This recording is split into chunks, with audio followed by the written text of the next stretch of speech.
Segunda-feira, 10 de novembro, Dia Nacional da Prevenção à Surdez. E você confere no Jornal da Rede.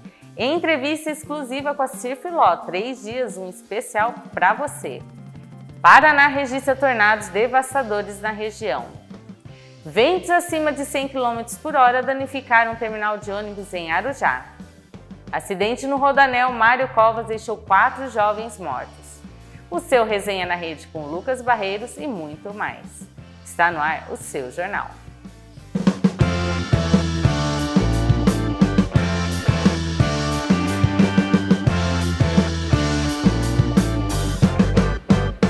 O Sistema de Tecnologia e Monitoramento Ambiental do Paraná confirmou a ocorrência de 3 tornados com ventos de até 330 km por hora, na região.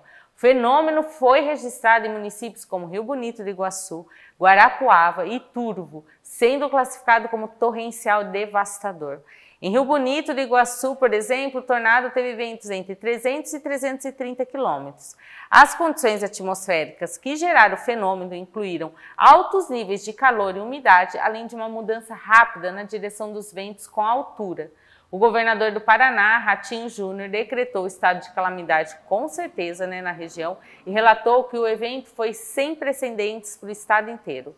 Os efeitos foram devastadores. Até o momento 6 mortos confirmados, centenas de feridos e ainda de acordo com dados parciais dos órgãos de emergência, teve muita ocorrência. A recomendação é para que a população das regiões em risco mantenham atenção redobrada, evitem áreas com muita arborização e sigam atentamente as orientações da Defesa Civil e dos órgãos locais de emergência.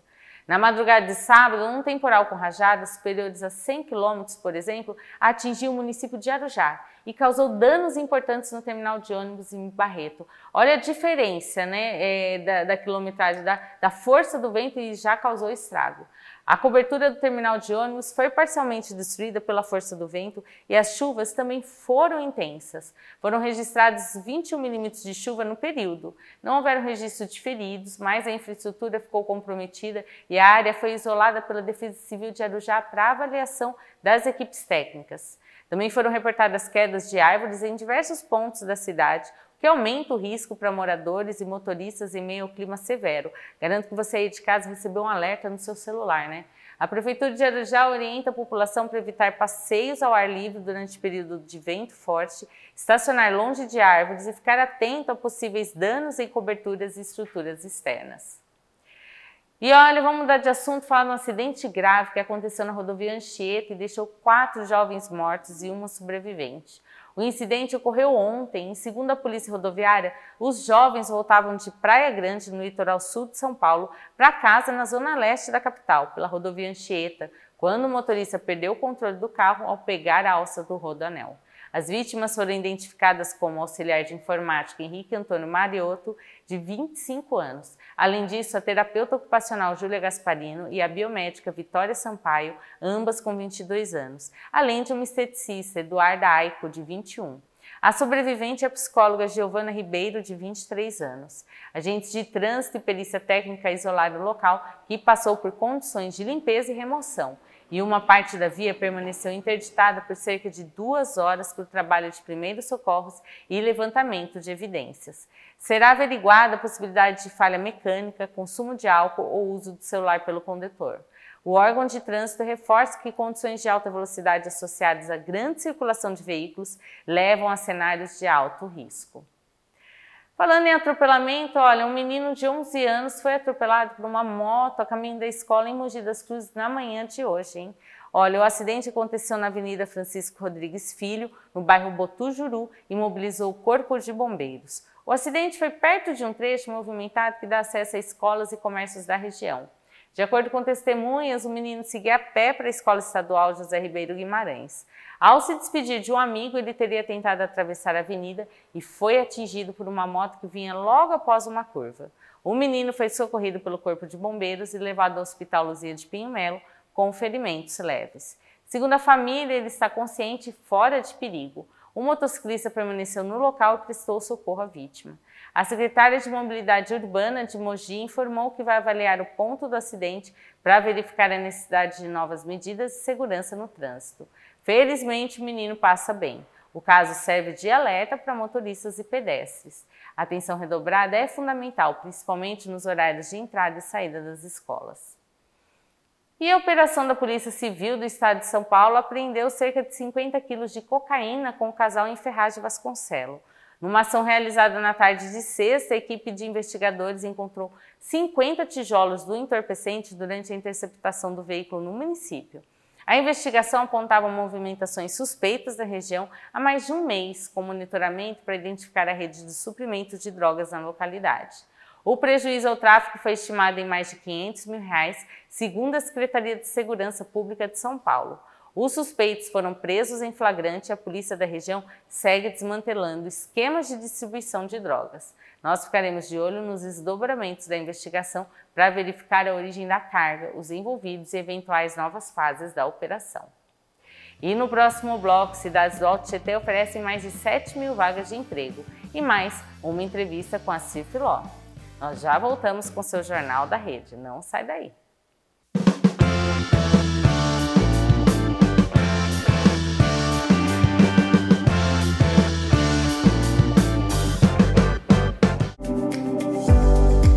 Hoje estamos no Hospital São Nicolas para falar da importância dos exames laboratoriais e na agilidade para obter um resultado preciso. E quem vai contar um pouco mais sobre esses avanços tecnológicos aqui do Hospital São Nicolas é o biomédico Rogério Eiras.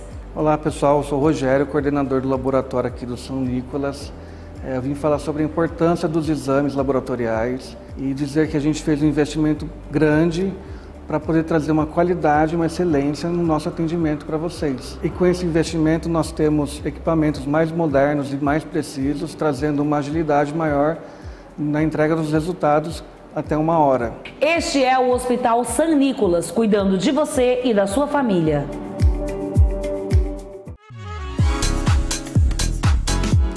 Nova coleção já chegou aqui na Lea Fashion. Primavera-verão veio com tudo, com peças finíssimas para você arrasar. Com cores vibrantes, peças leves e estilosas para a estação mais vibrante do ano. Modelagens confortáveis com uma cartela de cores que é a cara da estação. Quero te mostrar essa peça para o seu dia a dia. Um tecido leve de seda com estampas de frutas que são tendência. Caimento perfeito e uma cor viva.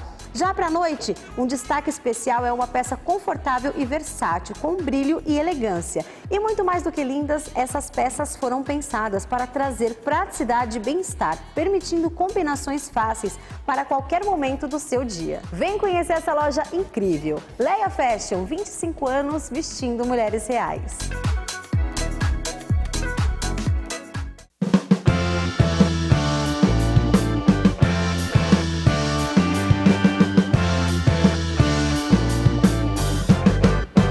Falando um pouco sobre a influência da educação no Alto Tietê, os portões para a primeira etapa do Enem 2025 foram fechados a 1h da tarde desse domingo e mais de 27 mil estudantes da região iniciaram as provas. Os candidatos tiveram 5h30 para responder 90 questões de linguagem e ciências humanas e fazer a redação. As salas foram distribuídas em diversos locais da região para dar assistência aos participantes. Os organizadores reforçaram que o cronograma foi rigorosamente cumprido, com a abertura dos portões ao meio-dia e bloqueio de entrada após a 1h da tarde. Apenas os candidatos presentes nesse período puderam iniciar as provas. A administração local e as equipes de apoio estiveram nos locais de prova para orientar, dar suporte, e trazer ali a tranquilidade aos jovens. Esse é um momento decisivo para muitos estudantes, pois o Enem é uma das principais portas de acesso ao ensino superior no Brasil. A próxima etapa acontece no domingo, dia 16. E a gente vai te atualizando durante a semana as cidades aí que vão oferecer gratuidade de ônibus. A gente vai trazendo para vocês. No último sábado, dia 8, Vitor Clay agitou a Arena Suzano com um show gratuito marcado por muita energia e interação com o público. O evento fechou com chave de ouro a final do Festival 2025 em Suzano, uma celebração organizada pelo SESI e pelo Fundo Social de Solidariedade em parceria com a Secretaria de Educação. Durante a apresentação, Vitor Clay cantou sucessos como Sol e adrenalizou, fazendo a casa ali tremer na animação. O festival tinha como foco principal valorizar os talentos da Rede Municipal de Ensino de Suzano, que participaram de seletivas e audições ao longo dos últimos meses. O show foi gratuito e atraiu uma grande audiência, confirmando o papel da Arena como uma referência cultural na região do Alto Tietê. A rede Alto Tietê esteve presente lá e olha, ali a estrutura é muito boa para muitos shows. Além do Vitor Clay, Ana Vilela e Rodrigo estiveram ali na hora de presentear as crianças, de valorizar. Vale muito a pena essa cultura aí para a região do Alto Tietê. Você está procurando emprego? Olha, a região do Alto Tietê conta com mais de 7.200 vagas de emprego nessa segunda, hein? Essas oportunidades são disponibilizadas por programas municipais de emprego e abrangem cidades como Mogi, Suzano, Itaquá, Guararema e Arujá. As oportunidades são para diversas áreas de atuação e graus de escolaridade. Em Mogi são 1.642 vagas e os interessados devem acessar a plataforma Mogi Conecta para participar. Na cidade de Suzano, Mais Emprego tem 918 oportunidades disponíveis. As inscrições devem ser feitas pelo site do programa ou presencialmente na Avenida Francisco Marengo, número 2301. Itaquá é a cidade com o maior número de oportunidades. São 4.216 vagas e os candidatos podem enviar o currículo pelo formulário online ou comparecer à sede do programa na Rua Dom Tomás Freire, número 89, no centro. Em Guararema, o Serviço de Atendimento ao Trabalhador, o SAT, disponibiliza 280 vagas. As oportunidades são para diversas funções, como balconista, motorista, caseiro e garçom vendedor. Também há vagas para jovem aprendiz e estágio nas áreas de administração e engenharia. Já em Arujá, o programa Já Emprega conta com 150 vagas abertas. Os interessados devem se cadastrar no site do programa ou procurar a sede, na Rua Ademar de Barros, número 60, no Jardim Modelo. Agora vamos de previsão do tempo. Hoje o dia amanheceu com sol entre nuvens e temperaturas mais elevadas que permaneceram ali no período da tarde. Vamos ver como fica o tempo para amanhã? O dia de terça será parecido com hoje, com sol entre nuvens e névoa ao amanhecer. Na cidade de Suzano, o dia começa nublado, com mínima de 13 e máxima de 25 graus. Em Biritiba, o cenário se mantém com mínima de 13 e máxima de 24 graus. Nós estamos aqui com Assir Filó, direto da casa dele. Tudo bem, Assir? Tudo bem, o prazer é meu receber vocês aqui, uma alegria muito grande. O Assir Filó nos recebeu para falar um pouquinho sobre toda a experiência, sobre a polêmica agora do Tremembé, né? Exatamente. Que tá acontecendo, tudo. Mas, Assir Filó, você é ex-prefeito, você é jornalista também, para quem não conhece, né? Fala um pouquinho sobre sua trajetória. Você primeiro se formou em jornalismo?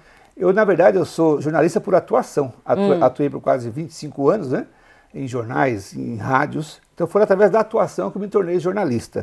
E também radialista e depois escritor esforçado. Não sou um escritor extraordinário, não. Estou me esforçando. Mas tem alguns livros já publicados, né? Sim. O primeiro livro que eu publiquei foi em Suzano, em 98, que foi a biografia do saudoso Estevão Galvão de Oliveira, né? O pessoal do Alto Tietê conhece Estevão. Bem a história do Estevão. Partiu há pouco tempo, deixou saudades. Sim. Depois eu publiquei a biografia do Geraldo Alckmin, em 2006. Teve uma repercussão no Brasil inteiro. O lançamento foi na Biblioteca do Senado Federal. Vou lhe enviar algumas fotos. Foi um dia inesquecível, extraordinário. Por coincidência, no dia que o Alckmin foi lançado como candidato do PSDB, uma briga muito grande que ele teve com o Serra em 2006, no dia que foi oficializado, eu estava à noite em Brasília publicando esse livro. Então deu uma coincidência assim de Deus que ajudou demais. Sim. Foram embaixadores, empresários, políticos, senadores, foi extraordinário. E esse livro aqui me abriu muitas portas. Eu tive contatos, entrevistei senadores, empresários como Antônio Emílio de Moraes. Olha, foi extraordinário. Assim como o livro do Estevão Galvão me abriu portas, esse aqui foi extraordinário, foi muito bom. A sua relação com o Alckmin, o que ele achou do livro na época? Gostou muito, né? Eu ia nos eventos da campanha dele presidencial, Santa Catarina, Salvador, São Paulo, interior, e ele autografava livros para a população. Assim, eu vendia livros e distribuía também gratuitamente. Então, aquele monte de livros e tal, ele autografando. Teve episódio em Itajaí, Santa Catarina, era tanta gente para autografar o livro que o Jorge Borhaus, antigo senador, autografava no lugar dele. Então ele gostou muito e em seguida ele foi meu padrinho de casamento em 2008. Me casei com a Viviane, que eu estou até hoje, né? Sim. O tempo de casado mais de namoro são 25 anos quase juntos. Nossa, então assim, é muita história, né? Pra tem contar. bastante. Olha, assim, agora falando um pouquinho da sua trajetória política, né? Você foi prefeito em Ferraz, né? Aqui na cidade de Ferraz, onde a gente está localizado. Você fala um pouquinho sobre o que levou a entrar na política? Sim. Meu sonho de infância, em razão da minha mãe gostar muito do Silvio Santos, assistindo o programa Silvio Santos quando eu tinha 8, 9, 10 anos, eu tinha aquele sonho de criança de ser uma pessoa da televisão. né? Muitas crianças sonham em ser jogador de futebol. Eu sonhava em ser da televisão. E vivia com esse sonho, né? Minha infância foi muito difícil, minha mãe era varredora de rua, que eu falo com muito orgulho, já falecida. Meu pai era cobrador de ônibus da CMTC, que o Mauro Vaz, inclusive, conheceu a CMTC, andou de ônibus da CMTC, que eu sei. E eu, no antigo primeiro grau, né, que a gente chamava antigamente, na quarta série, eu estava na sala de aula, aí veio um grupo de alunos para divulgar o Grêmio Estudantil. E começaram a falar e tal, e eu olhei um rapaz gesticulando, um oratório extraordinário, o nome dele era Ailton, hoje ele é pastor em Ferraz. E eu me encantei tanto com a oratória, que na hora eu pensei, não quero mais televisão, eu quero ser igual a esse cara. Na verdade o Grêmio é aquele primeiro passo para a política, né? Aí o pessoal saiu da sala, eu fui na professora, eu falei, como é que eu faço para participar do Grêmio Estudantil? Eu falei assim, da quarta série só pode votar. Para ser candidato tem que ser da quinta série em diante. Eu fiquei ansioso, chegou na quinta série, me candidatei, e aí eu fui eleito 3 vezes presidente do Grêmio da Escola Parque Dourado, em Ferraz de Vasconcelos. E gostou da história. Aí pronto, aí fiquei contaminado pela oratória e consequentemente pela política, né? Sim. Aí em 98 apoiei o professor meu, João Matias, para vereador, aí me apaixonei mais ainda, aí fui candidato em 96, para me preparar, para conhecer, perdi a eleição. Havia perdido antes, em 92. As derrotas é onde a gente mais aprende. Sim, sim. Perdi em 92, 96 e ganhei em 2000. Tá. Em 2004 fui reeleito, o vereador mais votado da história de Ferraz. Já faz 20 anos, esse recorde permanece até hoje. Olha que legal. Né? Eu trabalhei muito com a juventude, né? E em 2012 eu fui eleito prefeito em Ferraz.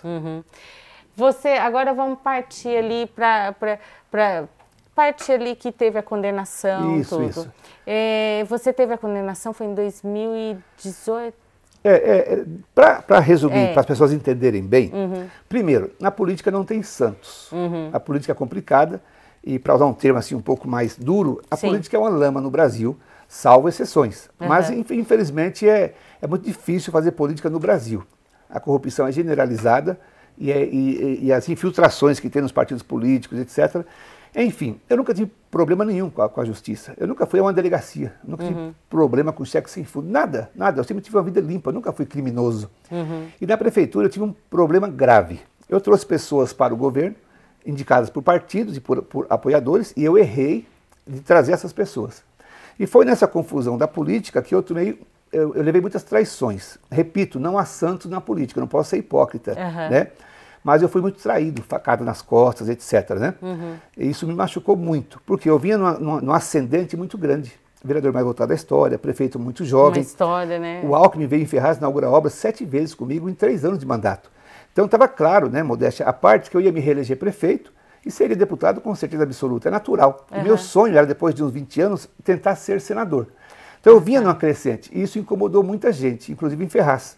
Foi aí que vieram as traições, uma série de denúncias, a maioria, graças a Deus, foram arquivadas, mas eu ainda respondo a processos que serão todos arquivados. Sim. Enfim, o que aconteceu comigo foi confiar em que eu não deveria ter confiado e cometer erros que eu não deveria ter cometido. Me arrependo, obviamente, todos os dias, mas a vida é feita de erros e acertos. Quem nunca errou na vida, né? Mas estou buscando recomeçar e reconstruir e corrigir o que eu errei. Isso.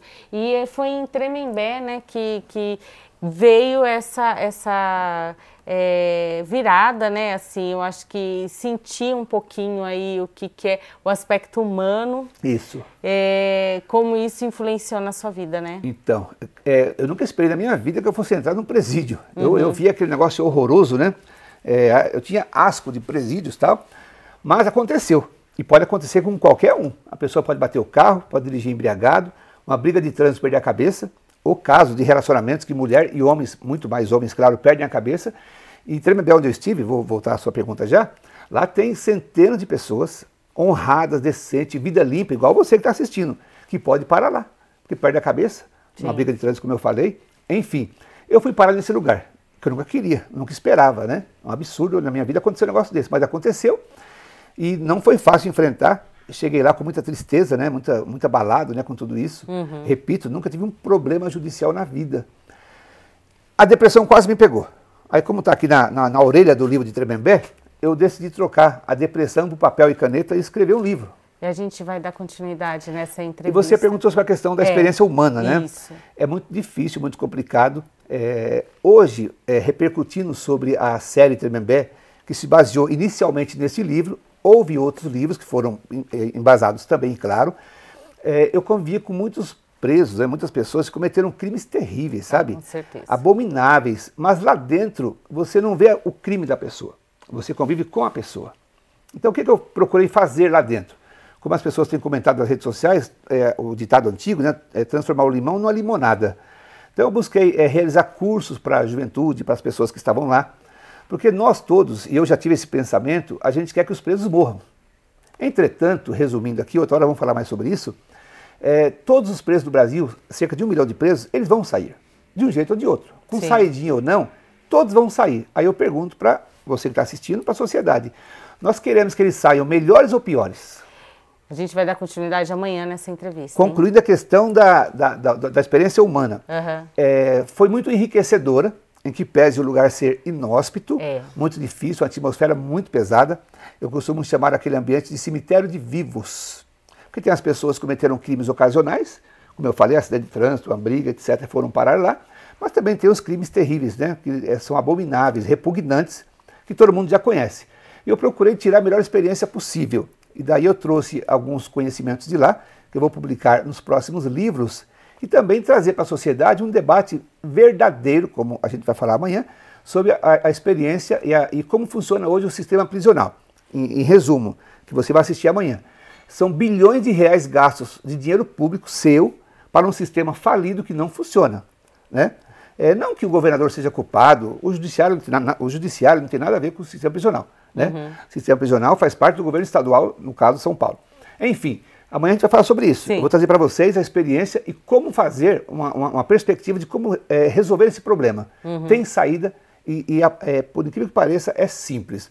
Mas concluindo, a experiência humana foi muito rica e eu trago isso para o dia a dia para compartilhar com as pessoas. E também para alertar as pessoas. Você que está assistindo, está em casa, está no seu trabalho, cuidado. Porque todos nós cometemos erros e qualquer um pode parar em Tremembé. Tomara que não seja você. Você conferiu a primeira parte do especial de 3 dias com a Cir Filó. Olha, amanhã a gente continua essa entrevista especial. E no próximo bloco, você já sabe, tem seu Resenha na Rede com o Lucas. Não saia daí.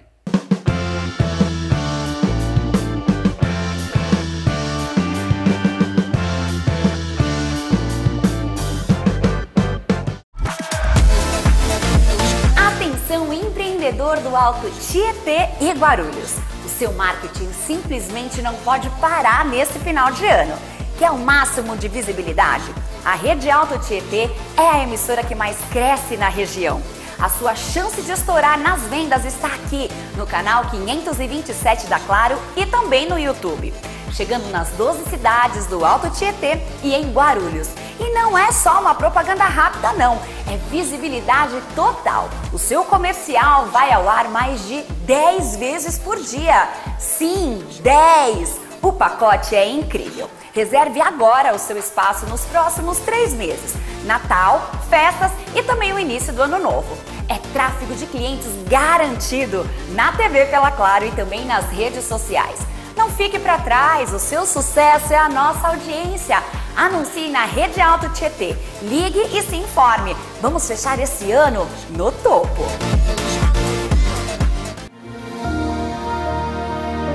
A jornada da fé começa quando nos dedicamos a causas nobres. Há mais de 20 anos, a paróquia Santa Rita de Cássia, aqui de Suzano, tem o objetivo de promover a caridade. E o Instituto Virtudes é um exemplo da dedicação da comunidade. O projeto atende mais de 700 crianças de creches aqui do município, oferecendo aulas de judô, balé e teatro, além das atividades sociais. Um trabalho que transforma a vida dos pequenos. E o caminho da devoção não para por aí. A paróquia está com novidades. A Rota das Intercessoras, que irá levar os fiéis para uma rota turística religiosa que passará por 9 cidades, começando em Suzano, com destino final no Santuário de Nossa Senhora Aparecida. Um verdadeiro caminho para se conectar com a sua fé.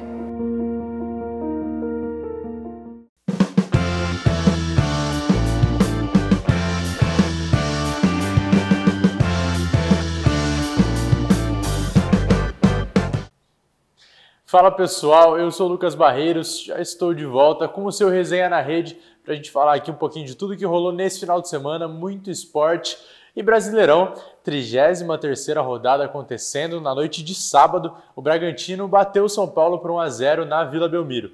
Apesar dos sustos e chegadas com perigo, o único gol da partida saiu aos 29 minutos do segundo tempo. Enzo Dias cometeu pênalti, John foi para a bola e só deslocou Rafael para marcar 1-0. Já no domingo, a rodada continuou e o Corinthians foi superado pelo Ceará também por 1-0. Jogando em casa, o Timão fez um jogo ruim e até chegou a abrir o placar com Gustavo Henrique, numa bela jogada coletiva, mas foi anulado por impedimento de Matheus Bidu.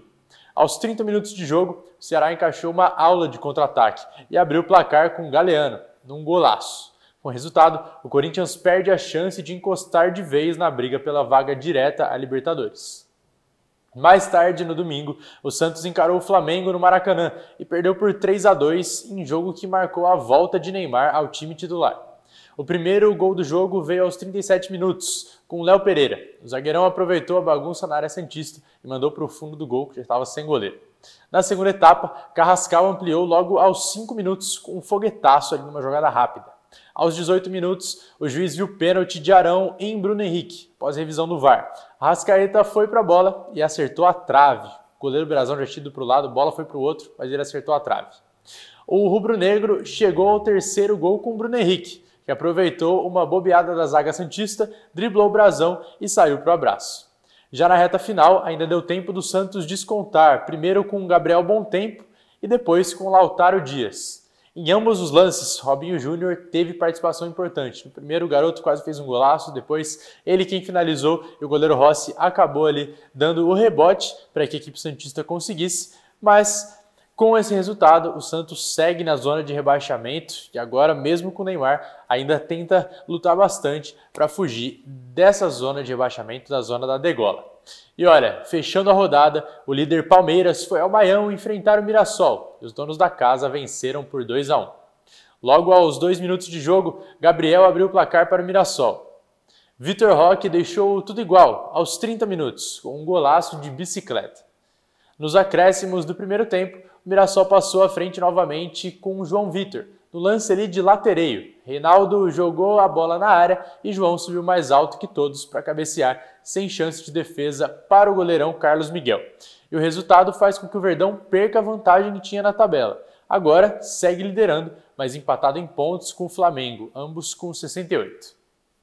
Já mudando de esporte, pessoal, é hora de falar do basquete, porque o Mogi vem embalado no NBB. Depois daquela derrota para o Flamengo no início da última semana, a equipe venceu os 2 jogos que teve fora de casa. Contra o Unifacisa por 74-63 na quinta e contra o Fortaleza Basquete Cearense nesse domingo por 80-76. O Mogi segue na quinta colocação com 5 vitórias e 2 derrotas e volta à quadra na sexta-feira encarando o Rio Claro, agora sim, no Hugão. E olha, saindo das quadras, por que não falar das pistas? Neste fim de semana, Interlagos sediou o Grande Prêmio de São Paulo da Fórmula 1, em etapa de extrema importância para o Campeonato Mundial de Pilotos. Lando Norris fez um fim de semana perfeito com pole positions e vitórias na sprint e na corrida principal. Kimi Antonelli, da Mercedes, ficou em segundo nas duas, enquanto Max Verstappen, que largou dos boxes, ficou com a terceira colocação na corrida principal. A vitória do britânico o deixa confortável na liderança, com 24 pontos de vantagem sobre Oscar Piastri, também da McLaren. E é isso, pessoal. Esse foi o seu Resenha na Rede desta segunda-feira. Nos encontramos novamente aí nesse decorrer de semana, a data FIFA chegando, o Brasileirão sai de cena um pouco, e aí eu volto para falar todas as novidades sobre a seleção brasileira, também sobre o Suzano Vôlei e o Mogi Basquete. Até mais!